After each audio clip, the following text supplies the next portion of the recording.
Hello everybody, my name is Troublemaker. This is the Wargame Cup 2012, brought to you by UGen Systems and Intel. And we're watching a very rare, but soonly very diminished, pack versus pack game. And this one is between the blue player, named the red SW, and by the red player, his name is terror51247. And for the majority of this match, I'll be referring to blue as SW because calling him the red would be kind of weird, and I'll be calling red Terror. Easy enough. So I'd like to open up by apologizing for lack of videos. I intended to do about 2 or 3 a day, and then YouTube unrolled their new format and screwed up pretty much a whole day of uploads, which I re-uploaded yesterday, about 24 to 48 hours late, and so I apologize for that, but now we're back on track with coverage. Just means that there'll be less games available, but whatever. Looking at loadouts, we can already see by position here that SW is actually going to go take Echo and what? No, looks like he's actually staying Golf. Is he not going to move into Echo? Oh, here he goes. He's moving into Echo, and it looks like he's going for Echo Foxtrot. And we can see here from Terror, he's going for a little more standard, going for India. This isn't standard at all. He's got his India and Charlie, and he has all his units around Bravo, as if he wanted to take Bravo. Now keep in mind, he doesn't actually have a lot of units here defending this position, so it's very, very vulnerable. He has a lot of all-in-ish type units right now, though. Lots of tank destroyers, lots of tanks, and a couple of anti-aircraft. Very vulnerable to aircraft right now, but definitely all-in-ish type units. And looks like Terror might be going for some sort of blitzkrieg style in which he just rushes in and kills everything. I don't know, but looking at blue, he doesn't have that much here. He does have a few helicopters, and he's actually going to go for something weird himself. He is wrapping units around the back. I'm not sure this is to protect a flank that he doesn't have yet, or whether this is to actually go for some crazy move over here. And of course, look at this. He smells it right away. Put 2 helicopters. Actually, those are transport helicopters. Looks like he's going for some funny play as well. And as the tanks slowly move into position, it's just all kind of winding up. We have some VP ZUs, which have been informed were actually from the former Czechoslovakia, taking position in the town. And this is just really smart, because this way, if an enemy drives through this path, he'll just immediately die. He'll lose at least 1 unit in a group, and the more units he has spread out, the more that will die. And I've actually seen quite often in this tournament where people have a column of 1s, and they'll just all die one by one by one by one, and they'll die so fast they won't have the reaction time to really stop them. And of course, that button's kind of awkward. You gotta click on a unit and go stop. I'm not too good with hotkeys.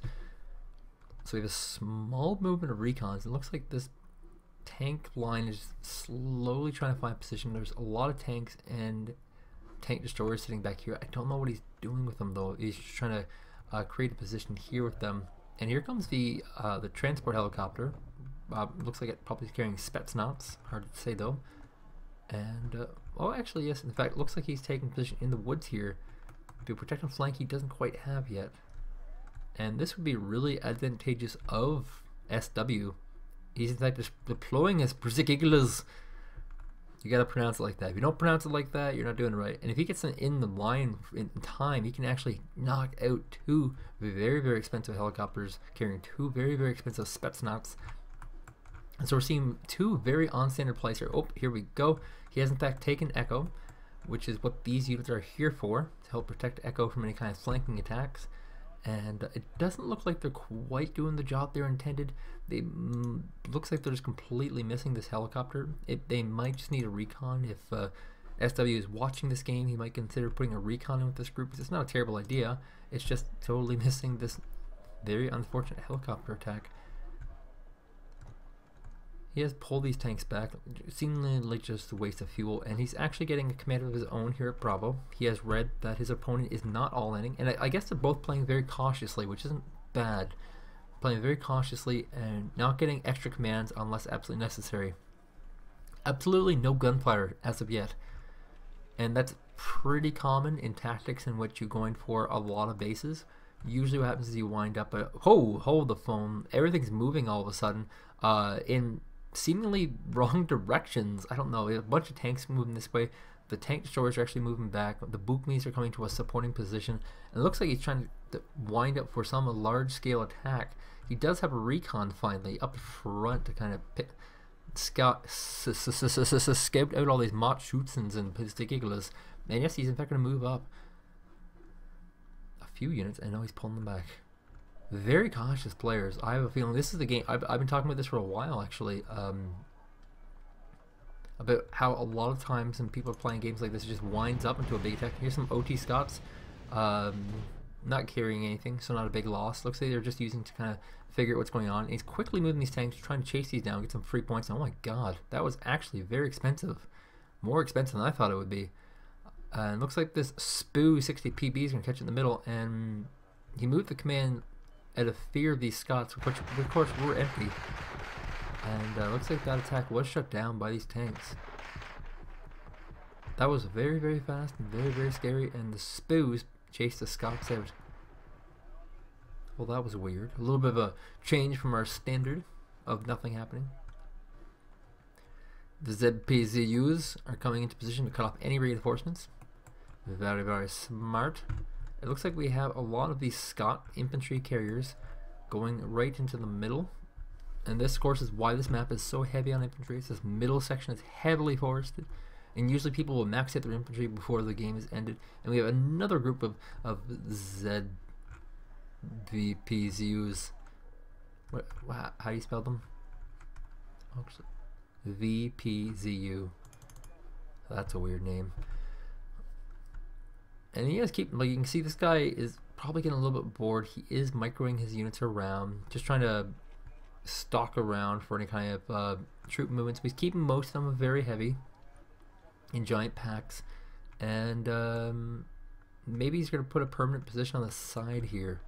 Oh my god, he's got a fourth command here. This guy is absolutely crazy to do this. He's going for a fourth command, and this is one of the things I do like about the Fulda Gap. Fulda Gap does often have larger economy games.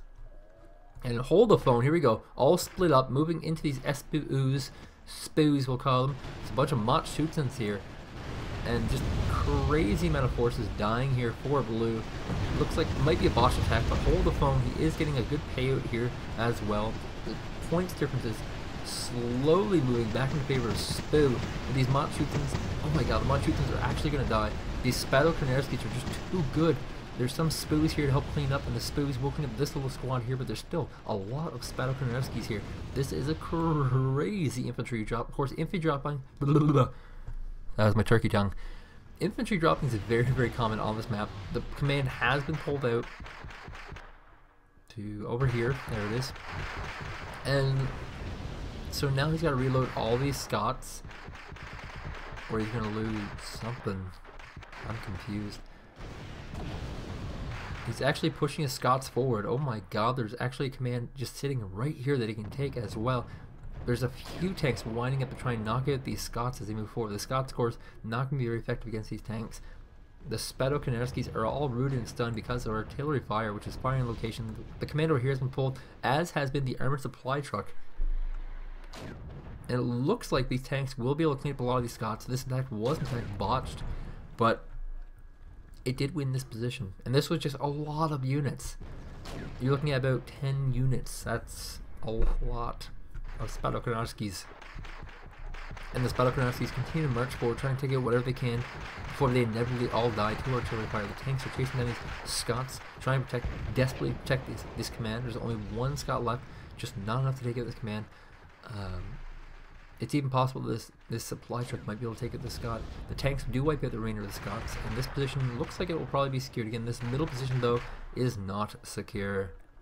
So now he's going to have to reformulate some sort of plan for what he's going to do with these commands. Because he has, at the moment, one surplus, and realistically he can go over here. There's lots of blue elements here. He can try and over here, but once again, lots of blue elements.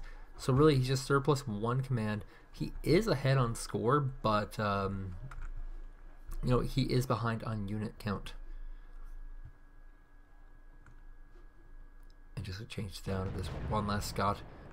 This command moving back into position. We have another command Not really sure what he's going to do with this, because honestly right now he's kind of running out of options. He might just try and sneak it over at Kilo or Juliet. We'll see. But Terror proven to be a pretty slow-paced player, liking these kind of things. And oh my god, he's actually just going to put it back in place? Is he a madman or is he a madman? It's a rhetorical question. We know he's a madman. Of course, the Spado Konarskis are going to have to move out into the open, into range of these tanks. And we do have a small group of infantry and a recon here to try and help deal with this. And oh, looks like another command has been placed. Yes. And so now these two players are actually on fairly even footing as far as commands go, both on 4 commands. Moto Strelsi's coming in trying to remove all these very weakened Spado Konarskis, which of course were pummeled by artillery fire. We have a few more platoons moving up to try and help. But you know, this is a big group of units. And of course this is pack versus pack, so a lot of the names of units will have weird kind of Russian connotations to them. So that position is taken. There are... oh, there's the artillery fire again. What kind of artillery is this man using, by the way? Oh, he's using 4 Malkas. And artillery is pretty common on this map. And it kind of works how the metagame works out. Because a lot of people use infantry to take middle, that means that a lot of people are going to use anti-infantry units. And your anti-infantry unit is the artillery.